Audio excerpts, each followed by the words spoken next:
या आंदोलनासंदर्भात हायकोर्टामध्ये एकीकडे सुनावणी सुरू झाली आहे। कोर्टाकडनं काही सवाल केले जात आहेत जरांगे यांच्या वकिलांकडे। तर इथे आपण पाहतो सीएसएमटी आणि आझाद मैदान परिसरामध्ये आंदोलकांनी इथून हटावं यासाठी डिसिप्लिनकडनं आवाहन केलं जात आहे। गाड्या काढा, ट्रॅक्टर काढा असं आवाहन या ठिकाणी केलं जात आहे। तीही एका ठिकाणी दृश्य आपण पाहतो।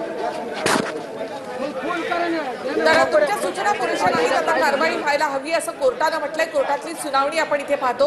3 वाजता या सुनावणीला सुरुवात झाली आहे। आम्हाला उद्यापर्यंत वेळ द्या, यावर चर्चा करून मार्ग काढू असं सतीश माने शिंदे जरांगेंचे वकील आहेत त्यांनी म्हटलेलं आहे। तर आम्हाला उद्यापर्यंत वेळ द्या, यावर चर्चा करून निघू असं माने शिंदे यांनी म्हटलंय। माने शिंदे हे जरांगेंचे वकील आहेत।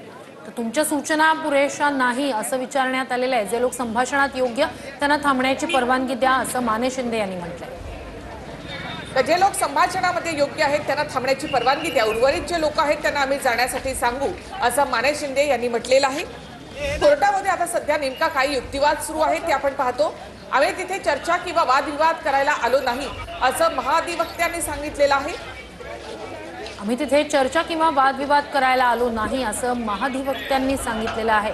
कोर्टात पुन्हा एकदा सुनावणीला सुरुवात झाली आहे। तो कोर्टाच्या सूचनांचे तुम्ही पालन करायलाच हवं, अन्यथा आम्हाला कठोर आदेश द्यावे लागतील असं कोर्टानं म्हटलेलं आहे।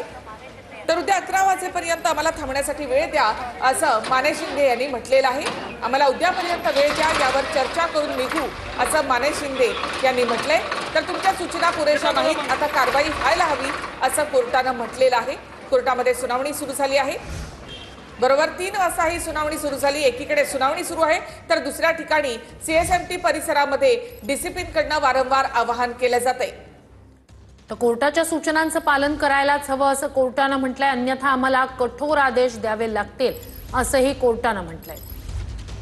तर कोर्टाच्या सूचनांचं पालन करायलाच हवं असं कोर्टानं म्हटलेलं आहे। त्यावर महाधिवक्त्यांनी म्हटलंय आम्ही तिथे चर्चा किंवा वादविवाद करायला आलो नाही असं महाधिवक्त्यांनी म्हटलेलं आहे। तर कोर्टाच्या सूचनांचं पालन करावं लागेल असं कोर्टानं म्हटलेलं आहे। तर मराठा बांधवांचे वकील माने शिंदे यांच्याकडनं युक्तिवाद केला जातो। उद्या 11 वाजेपर्यंत आम्हाला वेळ द्या असं माने शिंदे यांनी म्हटलेलं आहे।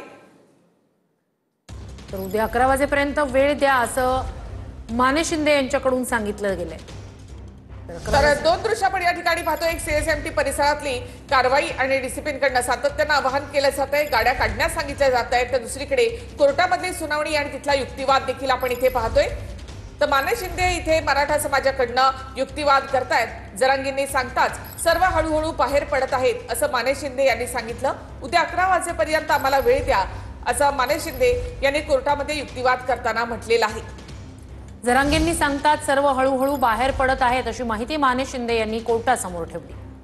तर कोर्टाच्या सूचनांचं तुम्ही पालन करायलाच हवं, अन्यथा आम्हाला कठोर आदेश द्यावे लागतील असं कोर्टानं म्हटलेलं आहे। महाधिवक्त्यांनी सुद्धा यावर आम्ही तिथे चर्चा करायला किंवा वादविवाद करायला आलेलो नाही असं म्हटलेलं आहे। तर आम्हाला उद्यापर्यंत वेळ द्या, आम्ही उद्या 11 वाजेपर्यंत आम्हाला वेळ द्या, आम्ही निघून जाऊ असं माने शिंदे यांनी म्हटलं। जे चर्चा करण्यासाठी योग्य लोक आहेत त्यांना, संभाषणासाठी योग्य लोक आहेत त्यांना थांबू द्या असं देखील माने शिंदे यांनी म्हटलेलं आहे। तर दुसरीकडे सीएसएमटी परिसरामध्ये अद्यापही डिसिप्लिनकडनं आवाहन केलं जात आहे।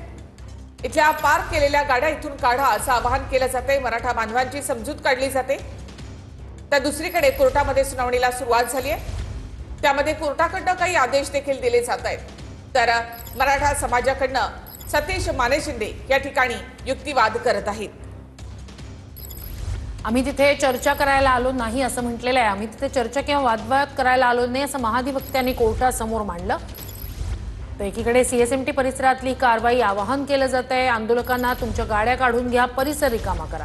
तर आझाद मैदानामध्ये जर 24 तासांची परवानगी होती तर का अजून तिथे थांबला आहात असा सवाल कोर्टानं केलेला होता।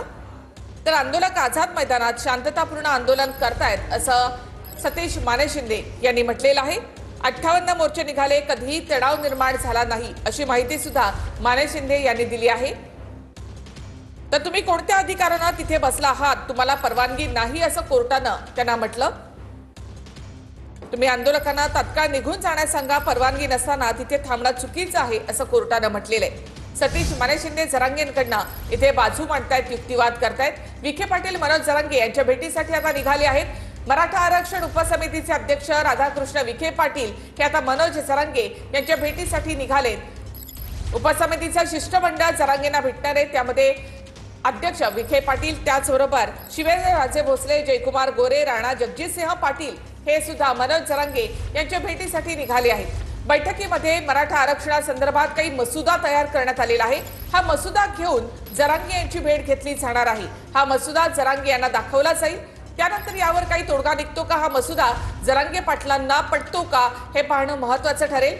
मात्र काही वेळातच राधाकृष्ण विखे पाटील आणि शिष्टमंडळ जरांगे यांच्या भेटीसाठी आझाद मैदानावर दाखल होत आहे। आतापर्यंत उपसमितीच्या 3 ते 4 बैठका झालेल्या आहेत। मुख्यमंत्र्यांसोबत देखील विखे पाटलांची बैठक झाली आणि त्यानंतर हा मसुदा तयार करण्यात आलाय। तर कशाच्या आधारावर सरकारकडे मागणी करता असा सवाल कोर्टानं केला। आरक्षणासंदर्भातील याचिकेत तुम्ही प्रतिवादी नाहीत असं कोर्टानं म्हटलेलं आहे। तर कशाच्या आधारावर सरकारकडे मागणी करताय असा सवाल कोर्टानं केलेला आहे। तर आरक्षणासंदर्भातील याचिकेत तुम्ही प्रतिवादी नाही असंही कोर्टानं म्हटलंय। तर राज्य सरकारवर विश्वास ठेवा असं कोर्टानं म्हटलेलं आहे। कुठलीही वक्तव्य करू नका असंही कोर्टानं म्हटलंय।